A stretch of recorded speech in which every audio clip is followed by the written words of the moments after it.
વાવથરા જિલ્લામાંથી પસાર થઈ રહેલા કરોડો રૂપિયાના વિદેશી દારૂના જથ્થા સાથે સ્ટેટ મોનિટરિંગ સેલ એટલે કે એસએમસી ગાંધીનગરની ટીમે મોટી કાર્યવાહી હાથ ધરી છે। થરાદ ગામથી બુઢનપુર ટોલનાકા તરફ જતા હાઈવે પરથી દારૂ ભરેલો આઈસર ટ્રક ઝડપી પાડવામાં આવ્યો હતો। કાર્યવાહી દરમિયાન દારૂ ટ્રક અને અન્ય સામગ્રી સહિત કુલ 1,32,680,નો મુદ્દામાલ કબજે કરાયો છે। એસએમસીની ટીમે બાતમીના આધારે બુઢનપુર ટોલનાકા પાસે ટ્રકને અટકાવી તપાસ કરતા મેડિકલ દવાના બોક્સ અને પ્લાસ્ટિકના જબલાની આડાશ નીચે વિદેશી દારૂ અને બિયરનો જથ્થો છુપાવેલો મળી આવ્યો હતો।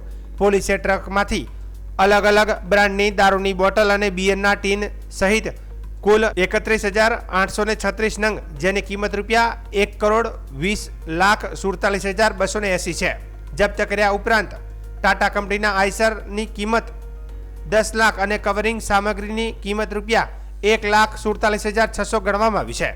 મોબાઈલ ફોન અને તાળપત્રી સહિતની અન્ય સામગ્રી પણ કબજે કરવામાં આવી છે। આ મામલે થરાદ પોલીસ સ્ટેશનમાં પ્રોહિબિશન તથા BNS 2023ની વિવિધ કલમો હેઠળ ગુનો નોંધાયો છે। ટ્રકનો ડ્રાઈવર રાજસ્થાનના બાડમેર જિલ્લાના સોડિયારનો હરીશ સોનારામ કુંભારા, ટ્રક માલિક તથા ગુજરાતમાં દારૂ મંગાવનાર અજાણ્યા શખ્સ સહિત આરોપીઓને વોન્ટેડ જાહેર કરી વધુ તપાસ હાથ ધરવામાં આવી છે।